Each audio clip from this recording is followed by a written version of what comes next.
altivo Panfiro. Uma casa de amor.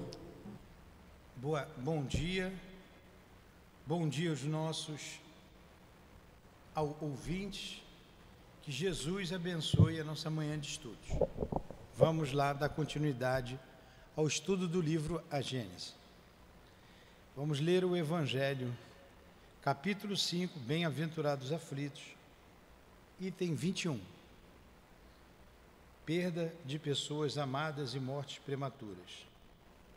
Quando a morte vem até vossas famílias, levando sem critério algum os jovens antes dos velhos, muitas vezes dizeis: Deus não é justo, porquanto sacrifica o que é forte e cheio de vida, para conservar aqueles que viveram muitos anos plenos de decepções. Leva aqueles que são úteis e deixa os que não servem para mais nada. Parte o coração de uma mãe, privando-a da inocente criatura que fazia toda a sua alegria. Humanos, é nisso que tendes necessidade de vos elevar acima do terra-terra da vida, para compreender que o bem, muitas vezes, está lá onde se acredita ver o mal. A sábia previdência onde se crê ver a cega fatalidade do destino. Por que avaliar a justiça divina pelo valor da vossa? Podeis pensar que o mestre dos mundos queira, por um simples capricho, vos fazer sofrer penas cruéis? Nada se faz sem uma finalidade inteligente, e seja lá o que for, cada fato tem sua razão de ser. Se procurasseis investigar minuciosamente todas as dores que vos atingem, nelas sempre iríeis encontrar a razão divina, a razão regeneradora, e vossos insignificantes interesses teriam uma importância tão menor que vós os colocaríeis em último plano. Acreditai em minhas palavras. A morte é preferível, mesmo numa encarnação de 20 anos, a esses desregramentos vergonhosos que angustiam as famílias honradas, destroem o coração de uma mãe e fazem embranquecer antes do tempo os cabelos dos pais. A morte prematura muitas vezes é um benefício que Deus concede àquele que desencarna e que assim fica resguardado das misérias que a vida apresenta ou das tentações que poderiam causar a sua perdição. Aquele que morre na flor da idade não é vítima da fatalidade. Deus simplesmente julga que lhe é útil não permanecer mais tempo sobre a terra. Como se esclarece, né? Como a doutrina espírita é esclarecedora. Obrigado, Jesus, pelas palavras que chegam até nós, através dos teus enviados. Agradecemos a esta casa de amor por nos proporcionar o conhecimento e a elevação de nossas almas durante esses estudos e permanência em nossa casa. Em nome da direção espiritual do SEAP, em nome do amor, do nosso amor Lourdinha, do amor de Jesus, do amor de Deus acima de tudo, e dos nossos patronos, do amor deles, professor José Jorge, Camille Flammarion, iniciamos os estudos da manhã de hoje. Que assim seja. Graças a Deus.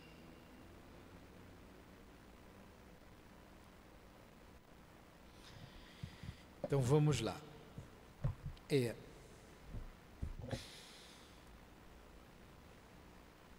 Ué, você não colocou meu livro aqui ou... Não. Eu estou com o livro dos Espíritos ainda aberto.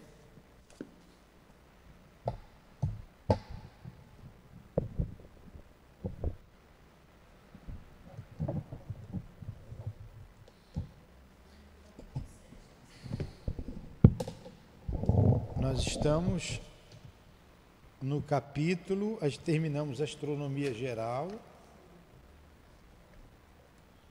E vamos iniciar o capítulo 7, Esboço Geológico da Terra. Deixa eu pegar o meu livro aqui. Esse é o da Dilane. O livro dos outros é diferente, né? Então vamos lá.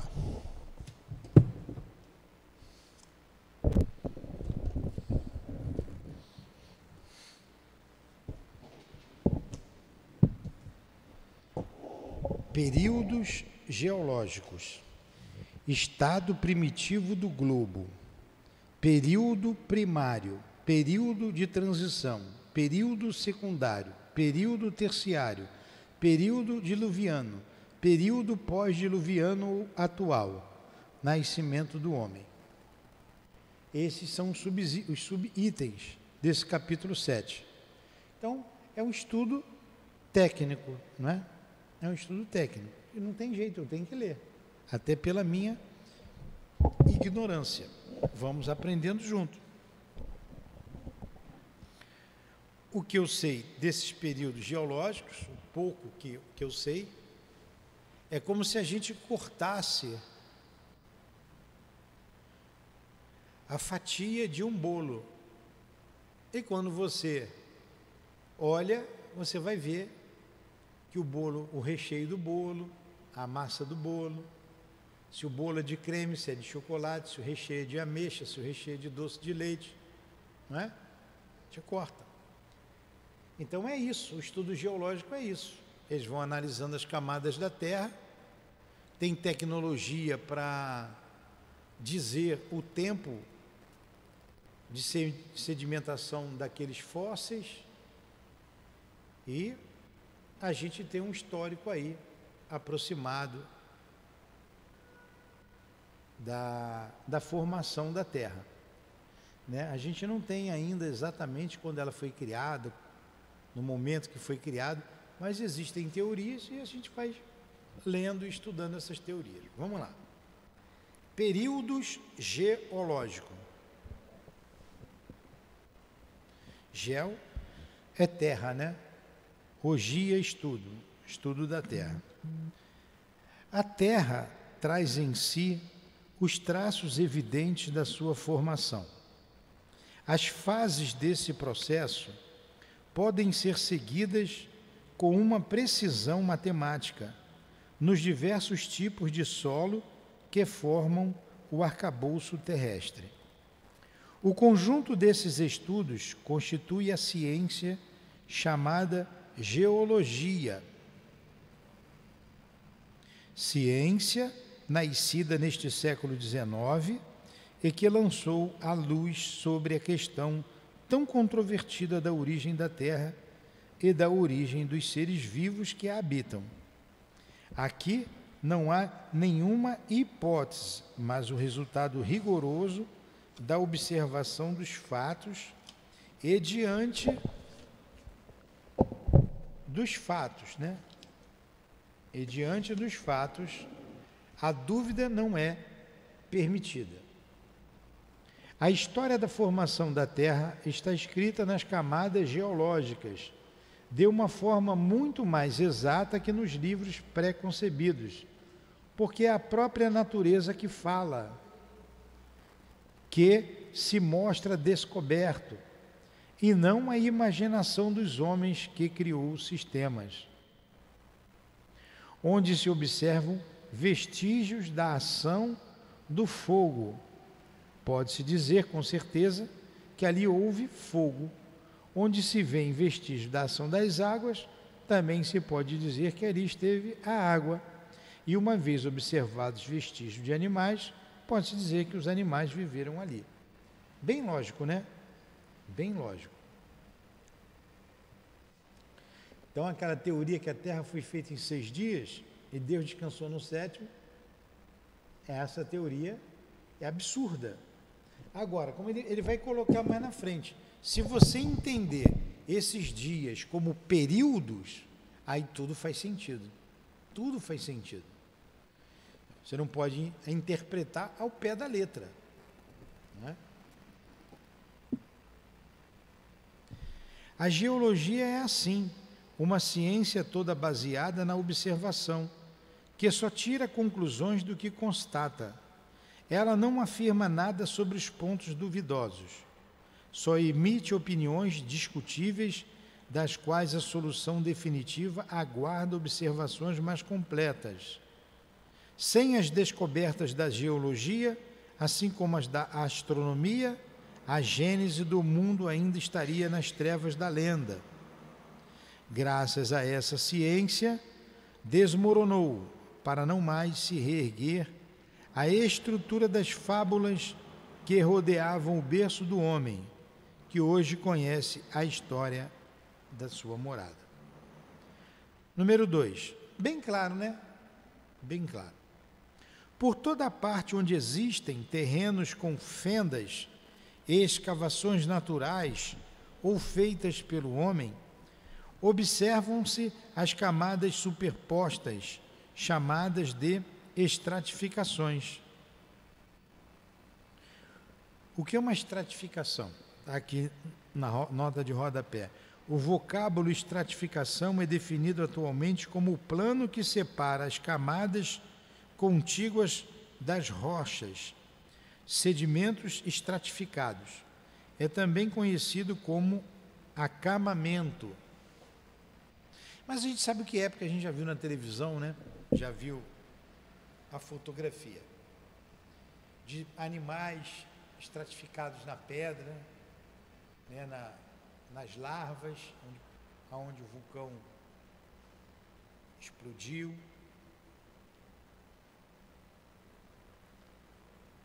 Então vamos lá. Número 2, vou ler do início.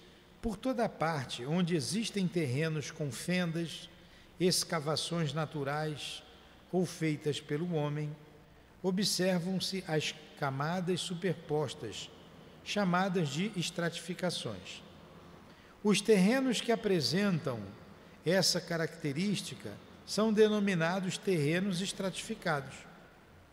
Essas camadas, cuja espessura pode variar de alguns centímetros até 100 metros e mais, se diferenciam entre si pela cor e pela natureza das substâncias de que são compostas. Os trabalhos de arte, as perfurações de poços, a exploração de pedreiras e, sobretudo, as escavações de minas permitiram observar essas camadas até grandes profundidades. Em geral, as camadas são homogêneas, isto é, cada uma é constituída pela mesma substância ou por diversas substâncias que existiram simultaneamente e formaram um todo compacto. A linha de separação que as isola umas das outras é sempre nitidamente traçada, como nas fiadas de uma construção, em que nenhuma parte se apresentam misturadas ou se perdem uma nas outras, relativamente aos seus limites respectivos, como ocorre, por exemplo, com as cores do prisma e do arco-íris. Em função dessas características, reconhece-se que elas se formaram sucessivamente, depositadas umas sobre as outras, em condições e por causas diferentes. As mais profundas são naturalmente as que se formaram primeiro, e as mais superficiais, as que se formaram depois. A última a se formar, a que se acha na superfície, é a camada de terra vegetal, que deve suas propriedades aos detritos das matérias orgânicas provenientes das plantas e dos animais. As camadas inferiores, localizadas abaixo da camada vegetal, recebem em geologia o nome de rochas, palavra que nesta acepção não significa que se trate sempre de um material pedregoso, mas de um leito ou banco constituído de uma substância mineral qualquer. Umas são formadas de areia, de argila ou terra argilosa, de marna, de seixos rolados, outras de pedras mesmo, mais ou menos duras, tais como os arenitos, os mármores, o cré, os calcários ou pedras calcárias, os carvões de pedra, as pedras molares, o cisto bituminoso e etc. Diz que uma rocha é mais ou menos possante conforme seja maior ou menor a sua espessura. Então, nesse item 3, o que foi que ele disse? Ele disse exatamente a questão do bolo, que você corta, que você vê as camadas do bolo ali, né? Numa linguagem técnica, a gente resume assim, numa linguagem técnica ele está explicando isso. É para a gente guardar tudo isso? Não, é para a gente saber que há uma pesquisa geológica, há um estudo científico. Hoje, mais ainda, a Gênesis foi escrita em 1869. Olha aí, já se passaram aí 100 e poucos anos, né? 160 anos, quase. E outras tecnologias foram criadas, surgiram, para melhor análise de tudo isso. A gente tem aí uma tecnologia que eu ouvi, desculpe a minha ignorância, né? Sem quem está me escutando, de repente tem um geólogo me escutando, pô, esse cara fala é bobagem, né? Por isso que eu não saio muito aqui do ponto. Mas tem aí uma tecnologia que é chamado carvão 70, tem um número, em que eles aplicam aquilo ali e sabe exatamente a época em que aquilo foi criado, surgido. Quer ver? Vamos ver se o Google nos diz.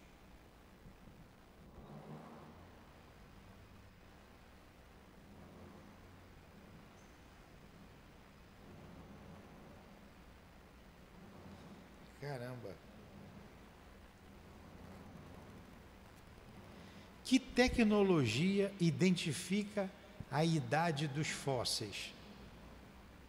De acordo com a Educação, UOL, a datação radiométrica, também conhecida como datação radioativa, permite que se calcule a idade de objetos antigos, tais como fósseis, múmias, relíquias, etc. Eu só não sabia o nome, mas sabia que tinha. Vocês também sabiam, né? Que eles vão hoje, sabe exatamente quando aquilo surgiu, foi criado, né? Número 4. Pelo exame da natureza dessas rochas ou camadas, reconhece-se sinais certos de que umas se originaram de materiais fundidos e às vezes vitrificados pela ação do calor, outras de substâncias terrosas depositadas pelas águas. Algumas dessas substâncias mantiveram-se desagregadas, como é o caso da areia. Outras, sob a ação de certos agentes químicos ou por causas diferentes, encontrando-se a princípio em estado pastoso, endureceram e com o tempo adquiriram a dureza da pedra. Os bancos de pedras superpostos indicam depósitos sucessivos. Assim, o calor e a água participaram da formação dos materiais que compõem o arcabouço sólido do planeta Terra. Carbono 14, né? Eu falei carbono, cheguei a falar carbono 14? Hã? Carbono 14. De repente já tem o 70 também, que é melhor, né? Carbono 14. É isso aí. Era isso que eu queria. Aqui, uma vez cavando aqui, fazer poço aqui atrás, achamos uma porção de conchas de mar. Então, o que significa? Que o mar já esteve aqui. O mar já esteve aqui. Tomara que ele não volte para cá, né? Mas já esteve aqui. Conchas, a gente acha conchas enterradas. É assim que eles vão pesquisando. Então, através da observação, chegam a algumas conclusões. A posição natural das camadas provenientes de depósitos aquosos, quer sejam terrosas ou pedregosas, é a posição horizontal. Quando se vêem essas planícies imensas, que por vezes se estendem a perder de vista, de uma horizontalidade perfeita, unidas como se tivessem sido niveladas com um rolo compressor, ou esses fundos de vales tão planos como a superfície de um lago, podemos estar certos de que, em uma época mais ou menos recuada, esses locais estiveram, por algum longo período, cobertos por águas tranquilas, que, ao se retirarem, deixaram secas as terras que haviam depositado durante a sua permanência. Aquela sonda mandada a Marte, já falou, aqui teve água, né? Vocês já viram, né? Eles testificando que teve água no planeta, naquela região, por causa dessa análise que está aqui.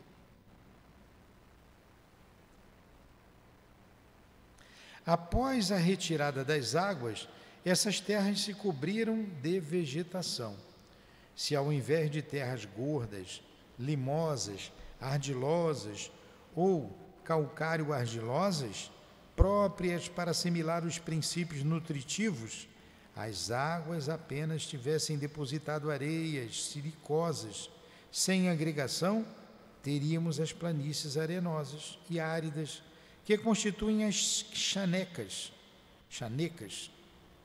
e os desertos, dos quais os depósitos deixados pelas inundações locais e os formados pelos aluviões na foz dos rios, podem nos dar uma pequena ideia. Ele está mostrando como a Terra, né, se formou, como eles pesquisam isso, sabe se ali teve água, se não teve, o tipo de rocha. Ainda que a posição horizontal seja normal e a mais comum nas formações aquosas, não é raro ver-se nas regiões montanhosas, em grandes extensões, rochas duras, cuja natureza indica terem sido formadas pelas águas, em uma posição inclinada e às vezes mesmo vertical. Ora, de acordo com as leis do equilíbrio dos líquidos e da gravidade, os depósitos aquosos só podem se formar em planos horizontais, uma vez que os materiais depositados sobre os planos inclinados tendem a ser arrastados para os terrenos baixos pelas correntes ou pelo seu próprio peso. Assim sendo, torna-se evidente que aqueles depósitos foram soerguidos por uma força qualquer, após sua solidificação e transformação em rocha. Dessas considerações, pode-se concluir com certeza que todas as camadas rochosas oriundas de depósitos aquosos que se encontram em uma posição perfeitamente horizontal foram formadas ao longo dos séculos por águas tranquilas, e que todas as vezes que elas têm uma posição inclinada é porque o solo sofreu grandes agitações e foi posteriormente deslocado por abalos gerais ou parciais, mais ou menos consideráveis.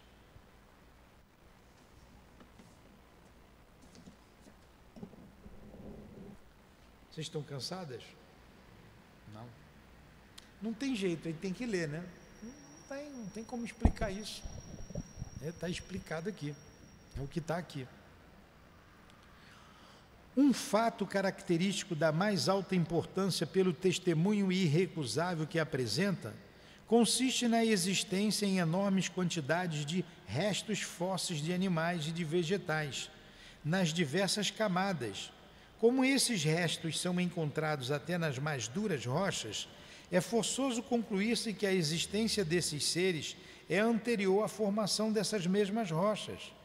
Ora, se considerarmos o número prodigioso de séculos que foi necessário para que se produzisse o endurecimento daquelas formações, até chegarem ao estudo em que se encontram desde os tempos imemoriais, chega-se forçosamente à conclusão de que o aparecimento de seres orgânicos sobre a Terra se perde na noite dos tempos e que ele é, consequentemente, muito anterior à data indicada pela Gênese.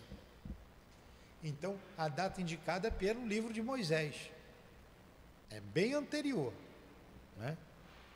Os fósseis estão comprovando isso.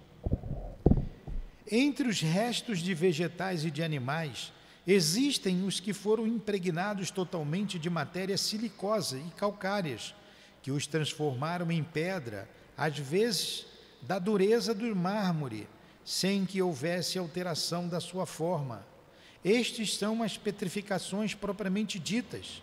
Outros foram apenas envolvidos pela matéria em estado pastoso, encontrados intactos, às vezes inteiros, no interior das mais duras rochas. Outros finalmente deixaram apenas marcas, mas de uma nitidez e de uma delicadeza perfeitas. Encontram-se até pegadas no interior de certas rochas, e pela forma das patas, dos dedos e das unhas, pôde-se reconhecer a que espécie de animal elas pertenciam. Para a gente dá para a gente entender, porque a gente já viu isso, né? Em livros, na TV. Os fósseis de animais quase que só contêm as partes sólidas e resistentes, isto é, as ossadas, as escamas e os chifres. Às vezes são esqueletos completos.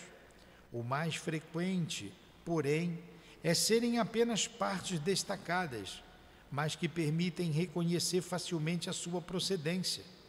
Examinando-se uma queixada, um dente, logo se vê que se pertence a um animal herbívoro ou um carnívoro. Como todas as partes do animal têm uma correlação necessária, a forma do crânio, de uma omoplata, de um osso da perna ou de uma pata, bastam para determinar o porte, a forma geral e o tipo de vida do animal. Os animais terrestres, por exemplo, têm uma compleição que não permite confundi-los com os animais aquáticos. Os peixes e as conchas fósseis são extremamente numerosos. Só as conchas formam, às vezes, bancos inteiros de grande espessura. Pela sua natureza, verifica-se facilmente se são animais marinhos ou de água doce. Interessante, né? Deve ser um estudo legal, né? Por que sabe que teve dinossauro? Como é que a senhora sabe que teve dinossauro? Se a senhora nunca viu dinossauro?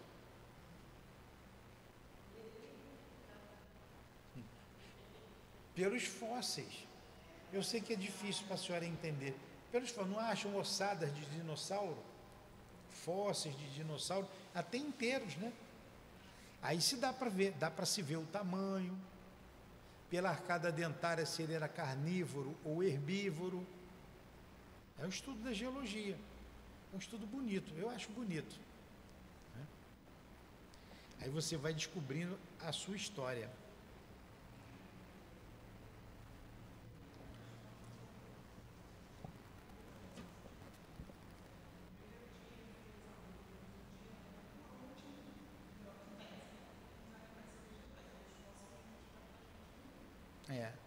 A gente vai entender isso direitinho quando ele fizer um quadro ali na frente, dos períodos, da era, tem uns nomes aqui diferentes, a gente vai ver isso. Aí tem um cálculo, a ciência tem um cálculo do aparecimento dos seres vivos, desde a mônada até o homem. A gente vai ver aqui o número 10 agora, vamos até o número 14, vamos ao número 10. Aí depois a gente vai estudar o estado primitivo do globo, na outra aula. Então vamos lá. Os seixos arredondados, que em certos lugares constituem rochas enormes, apresentam no seu formato o indício inequívoco da sua origem. São arredondados como os calhaus à beira-mar, o que é uma evidência do atrito que sofreram ao contato com a água. As regiões onde eles se encontram, enterrados em grande quantidade, foram incontestavelmente ocupados pelo oceano ou por águas violentamente agitadas. Número 11. Além disso, os terrenos das diversas camadas são caracterizados pela mesma natureza dos fósseis que eles encerram. As mais antigas contêm espécies animais e vegetais que estão completamente desaparecidas da superfície da Terra. Algumas espécies mais recentes também desapareceram, porém conservaram-se outras análogas, que diferem de seus antepassados apenas pelo porte e por alguns detalhes de forma. Outras, finalmente, das quais subsistem os últimos representantes, tendem, evidentemente, a desaparecer em um futuro mais ou menos próximo, como os elefantes, os rinocerontes, os hipopótamos, etc. Assim, à medida que as camadas terrestres se aproximam da nossa época, as espécies animais e vegetais também se aproximam das existentes nos dias de hoje.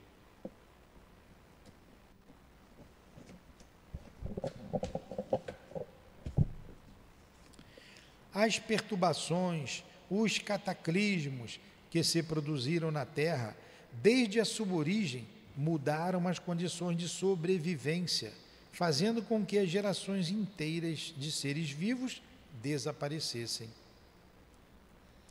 Estudando-se a composição das camadas geológicas, sabe-se da forma mais positiva se a época da sua formação, a região onde elas se encontram, era ocupada por um mar, por lagos ou por florestas e planícies habitadas por animais terrestres. Assim sendo, se uma mesma região acharmos uma série de camadas superpostas, contendo alternadamente fósseis marinhos, terrestres e de água doce, várias vezes repetidas, isso é uma prova irrecusável de que esta mesma região foi muitas vezes invadida pelo mar, coberta de lagos e postas a seco. É o que a gente falou aqui, o mar já veio até aqui, secava, você acha concha, né? E, certamente, quantos séculos de séculos ou quantos milhares de séculos talvez não foram necessários para que cada período desse se completasse. Que força poderosa não foi necessária para mudar o oceano de lugar e fazer voltar ou levantar montanhas? Por quantas revoluções físicas e comoções violentas a Terra não teve de passar antes de se apresentar tal como a conhecemos desde os tempos históricos? E queriam que tudo isso se realizasse em menos tempo do que o é preciso para fazer uma planta germinar. Que ele está querendo dizer, tudo isso que se formou de um dia para o outro, faça-se a terra, faça-se a luz, não é assim. Aquilo ali é alegoria. O estudo das camadas geológicas atesta, assim, o que foi dito. Formações sucessivas que mudaram o aspecto do globo, dividindo a sua história em muitas épocas, que constituem os chamados períodos geológicos. Nós vamos ver ali na frente esses períodos geológicos, cujo conhecimento é essencial para o entendimento da Gênese. Os principais são, em número de 6, designados pelos nomes de período primário, período de transição, período secundário, terciário, diluviano e pós-diluviano ou atual. Os terrenos formados durante a duração de cada período também são conhecidos como terrenos primitivos de transição, secundários e etc., de acordo com o período em que se formaram. Assim diz-se que essa ou aquela camada ou rocha, esse ou aquele fóssil se encontram em terrenos desse ou daquele período. Nós vamos ver ali esses períodos na frente novamente. Caramba, que ciência bonita é a geologia, né? Logo na página seguinte, teremos na próxima aula esses períodos, né? Eu, quando estudava, era período primário, secundário e terciário. Agora tem período primário de transição, secundário, terciário, diluviano, pós-diluviano atual. O homem também era só um Homo sapiens erectus. O Homo sapiens, nós viemos do Homo sapiens. Hoje tem o Homo sapiens sapiens, que veio do... Tem o outro anterior a esse, que é o homem de Neandertal. A ciência vai evoluindo, vai descobrindo. Quando eu estudava, o átomo era a menor partícula da matéria. Hoje não é mais. As coisas vão... Aí a ciência, ela evolui. A ciência é exata, não tem nada de exata, toda hora ela se movimenta. O que é uma verdade científica hoje, amanhã deixa de ser. Né?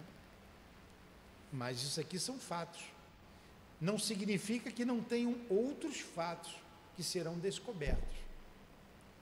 O Espiritismo descobriu o mundo espiritual, assim como a astronomia, o mundo astral, o mundo dos astros. Como o Espiritismo cresceu, ampliou a nossa visão com as obras do Chico, não é? O Chico é um marco. Com as obras da Dona Ivone, desses grandes médios, do Divaldo, como as coisas se ampliaram, baseado na codificação, essas obras ampliaram o nosso conhecimento.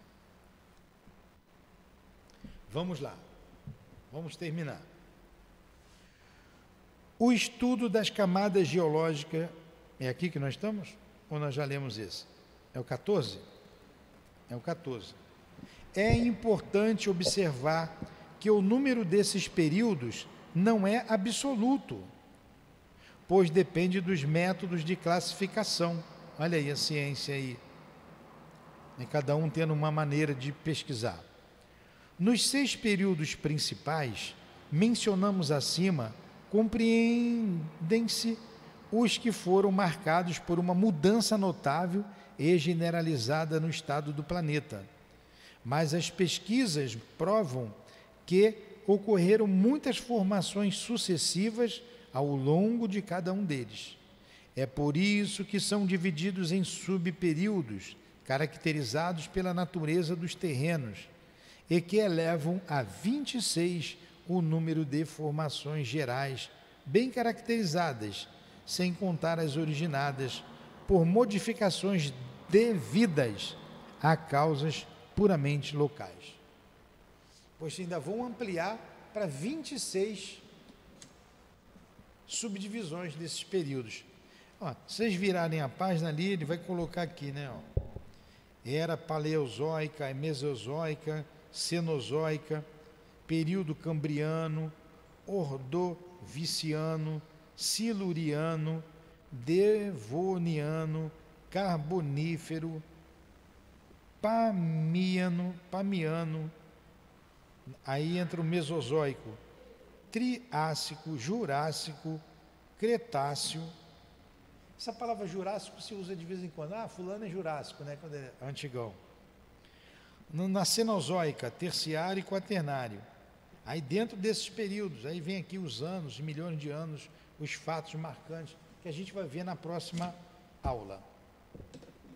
Olha, eu achei muito bom esse estudo, tá? Eu já li há muito tempo atrás, a gente já começou a estudar aqui, tivemos que parar quando viemos para cá, mas cada vez que você pega, você vê de maneira diferente, né? A gente tem uma facilidade maior para o entendimento, porque é um assunto complexo, não é um assunto fácil, mas está entendível, né? Está entendível. Alguma pergunta? Se fizer pergunta que eu não souber responder, vem para cá e responde aqui. Então, agradecemos ao mestre Kardec, à sua esposa Amélie Boudet, a quem muito, muito agradecemos. Sem ela, o trabalho não seria tão fabuloso como foi desenvolvido. Obrigado a esses espíritos amigos, aos nossos patronos que nos inspiraram, professor José Jorge, que nós o admiramos, sempre admiramos, o nosso irmão Camille Flammarion, astrônomo, amigo de Kardec, em nome do altivo e dos guias espirituais aqui presentes em nossa casa de amor, em nome do amor, do nosso amor, Lourdinha, mas acima de tudo, em nome do amor de Jesus de Nazaré e do Cristo e de Deus nosso Pai, é que damos por encerrados os estudos da manhã de hoje em torno da obra A Gênese. Que assim seja. Graças a Deus.